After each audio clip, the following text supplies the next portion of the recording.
আসসালামু আলাইকুম এভরিওয়ান, আপনারা কেমন আছেন? দয়া করে আপনাদের মাঝে আবার একটা রান্নার ভিডিও নিয়ে হাজির হলাম। এখানে কিছু 1.5 কেজির মতো মাংস নিয়ে হাঁস মাংস নিয়েছি আর ভালো করে ধুয়ে নিয়েছি। এখানে আলুটা ধুয়ে পরিষ্কার করে নিয়েছি। এখানে প্রেসার কুকারে তেল, 2টা এলাচ, দারচিনি, তেজপাতা দিয়ে দিচ্ছি। এখন আপনাদের মাঝে কী করে কী রান্না করতেছে আপনারা দেখতে থাকুন। এখানে 2টা টমেটো কুচি নিয়েছি।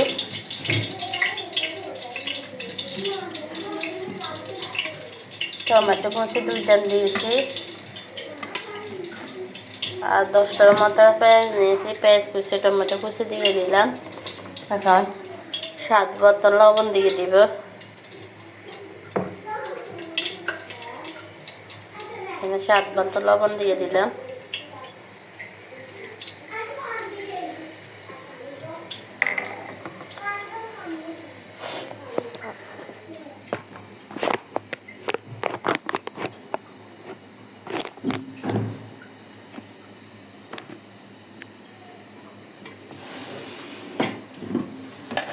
দিয়ে দিলাম স্বাদ মতো লবণ। এখন দিয়ে দিব এখানে ব্লেন্ডার করে রেখেছি আদা বাটা, জিরা বাটা ব্লেন্ড করছি। আমি আদা বাটাটা, জিরা বাটাটা নগদে ব্লেন্ডার করে দিতে চেষ্টা করি। আদা বাটা, জিরা বাটাটা ব্লেন্ড করে দিয়েছি। এখন দিয়ে দেব রসুন বাটা। এখানে কিছুটা রসুন বাটা অ্যাড করলাম। এখানে লবণের স্বাদ মতো লবণ দিয়ে দিলাম। তখন দিয়ে দিব হলুদ গুঁড়ো, স্বাদ মতো হলুদ গুঁড়ো অ্যাড করলাম। এখন মরিচ গুঁড়োটা অ্যাড করব।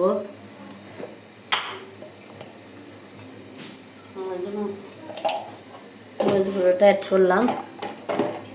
তখন সব খুব গরম, ভালো করে হাত দিয়ে মেখে নেব।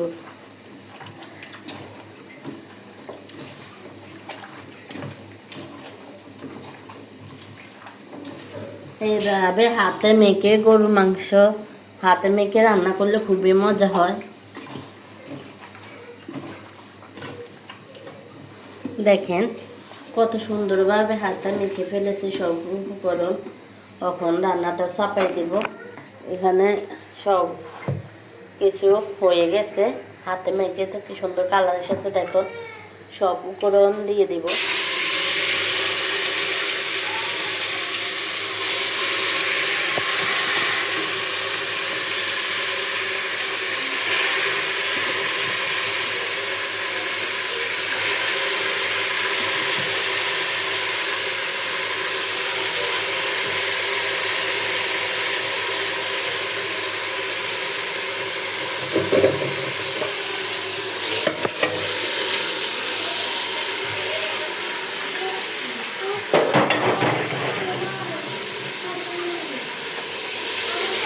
এখানে গরুর মাংসটা দিয়ে দিলাম। এখন ভালো করে দিয়ে দেব। তেলটা প্রচুর পরিমাণে হিট হয়ে গেছে। তেলটা প্রচুর গরম হয়ে গেছে।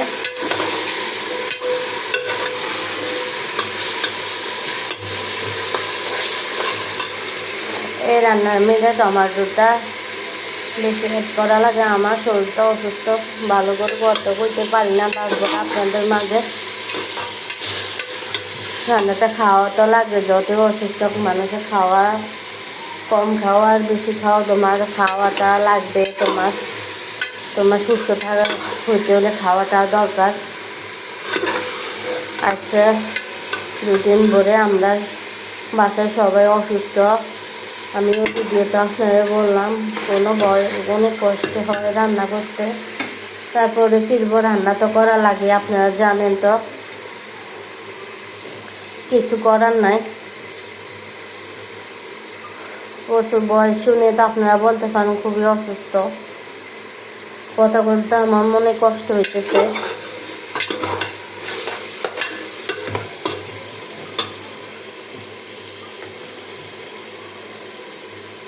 খুবই দোয়া করবেন, তাড়াতাড়ি যেন সুস্থ হয়ে যায়। আপনারা মাঝে আরও অনেক ভিডিও নিয়ে হাজির হতে পারে।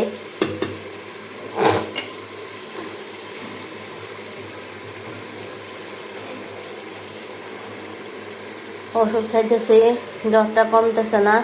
ওষুধ খেলে কমে, তারপরে আবার আসে। তারপরে এর ভিতরে ঠান্ডা, বাসায় মেয়েটার জ্বর, আমার বোন আছে, বোনের জ্বর, সবার অসুস্থ, একসাথে সবাই অসুস্থ হয়ে পড়লাম। রান্না করার মতো ক্যাপাসিটি নাই। এর ভিতরে বাচ্চা সামলান লাগে, ছোট বাচ্চা আছে, জানেন তো, যে ছোট বাচ্চা আছে সে বুঝে কত কষ্ট অসুস্থতার মধ্যে বাচ্চা সামলানো।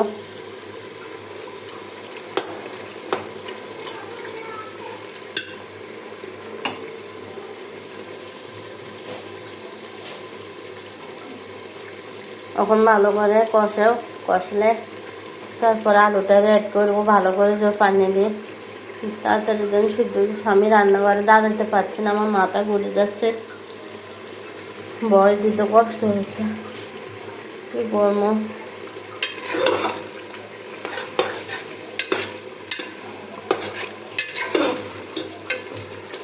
হাঁস সহ গরুর মাংস নিয়েছি। সবসময় আমি বাটা মশলা দিয়ে রান্নাটা অ্যাড করতে চাই, বাইরে কোনো গুঁড়া মশলা অ্যাড করে না। রসুন বাটা আমি ঘরের উপকরণ যাই আছে তা দিয়ে রান্না আপনাদের জন্য তুলে ধরতে চাই। ঘরের রান্না আমি সবসময় ঘরে জিরাটা বাটা অ্যাড করতে চাই, রসুনটা অ্যাড করতে চাই বাসায়, আদা বাটাটা অ্যাড করতে চাই বাসায়। আমি বাইরে কোনো মশলা অ্যাড করতে চাই না রান্নার সাথে। আপনাদের মাঝে রান্না এইভাবে তুলে ধরতে চাই।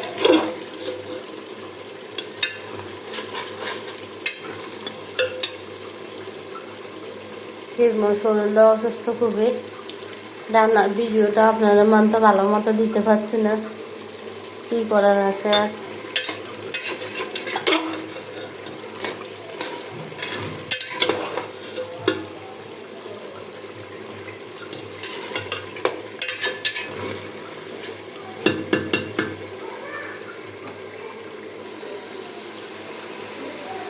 দেখেন অনেকটা কষানো হয়ে গেছে, তখন মশলাটা অনেকটা তেল উঠে আসছে, মনে করে দিচ্ছে। এখানে ধুয়ে রাখা আলুগুলো দিয়ে দিব। আমি আলুটা দিয়ে ভালো করে ধুয়ে পরিষ্কার করে রেখেছি, আলুগুলো দিয়ে দেব মাংসের সাথে।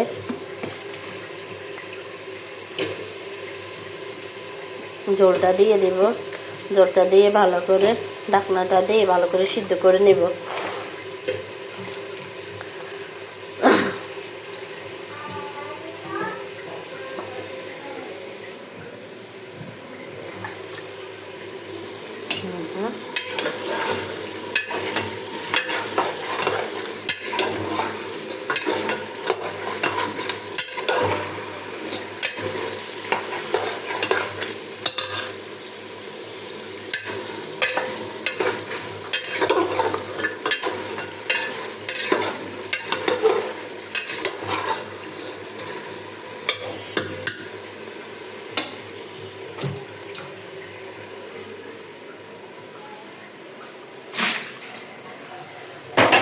আমি ভেজে রাখা মাখানো পাতিলের মধ্যে পানি নিয়ে মাখানো পাতিলা মুখটাগুলোতে লেগে বেরোয়েছে, ওগুলাতে পানি দিতে চেষ্টা করবো। ওই পানিটা আর মশলাটা পানিটা দিলে আরও ভালো হবে।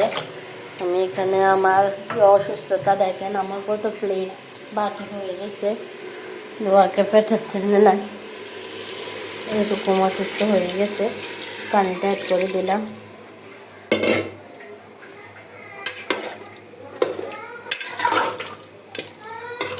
এখন ঢাকনাটা দিয়ে দেব, ঢাকনাটা দিয়ে দেব। হ্যালো, দেখেন মাংসটা সিদ্ধ হয়ে গেছে। প্রেসার কুকারে ঢাকনাটা তুলে হয়েছে, মাংসটা অলরেডি সিদ্ধ হয়ে গেছে। এখন বাগার দিব, কিছুটা পেঁয়াজ রাখছিলাম ওই বাগারের জন্য দিয়ে দিলাম। এই যে সেটা দিয়ে দিলাম। আর এখানে মাংস অলরেডি একবারে সিদ্ধ হয়ে গেছে। এরকম একে গোস্ত আলুর ঝোল খেয়েছেন কমেন্ট করে ইনশাল্লাহ জানাবেন। লাইক শেয়ার কমেন্ট করতে ভুলবেন না। লাইক শেয়ার কমেন্ট করতে ভুলবেন না।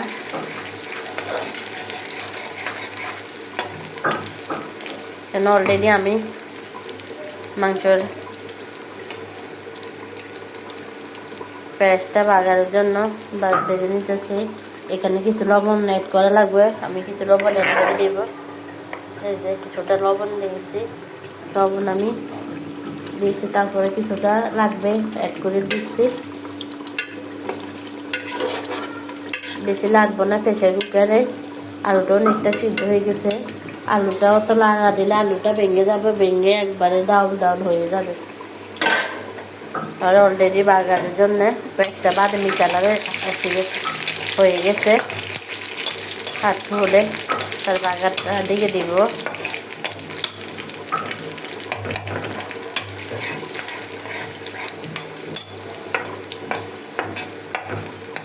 দেখেন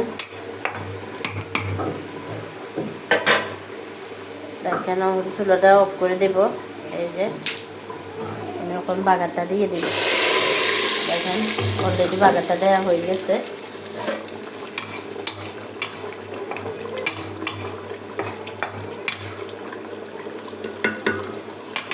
কে খেয়েছেন ইনশাল্লাহ কমেন্ট করে জানাবেন। গোস্ত আলু ঝোলটা